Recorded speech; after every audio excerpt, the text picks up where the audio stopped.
देखूं तो मैं भाग जाता हूँ, साचो लड़की जहाँ देखूं तो मैं भाग जाता हूँ।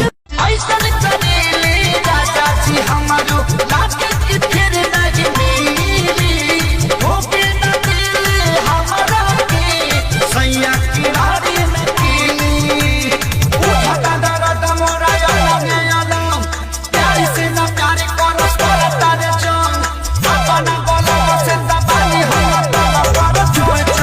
जब से दारू बंद भइल बा बिहार में, पावर मिलत नहीं खे हमारा भातार में, अगिया लागो। देखो क्या?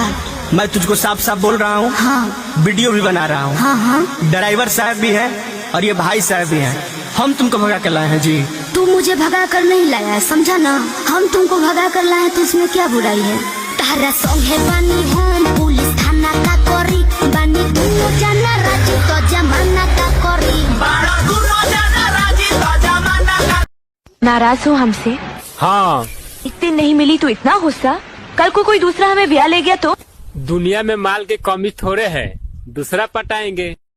कमर पक्का है ना मरना पहले बड़ा ना बता कौआ राम के चढ़ैले बाड़। हेलो, आवाज ए जी, तनी अपना छोटका भाई से बात कराई ना। ना ओकरा बतियावे ना आविला। मार जे बात कराई ना। Oh no.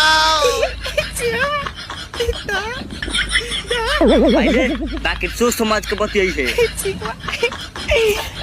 हेलो बाजी, हे बाजी, प्रणाम करो तनी।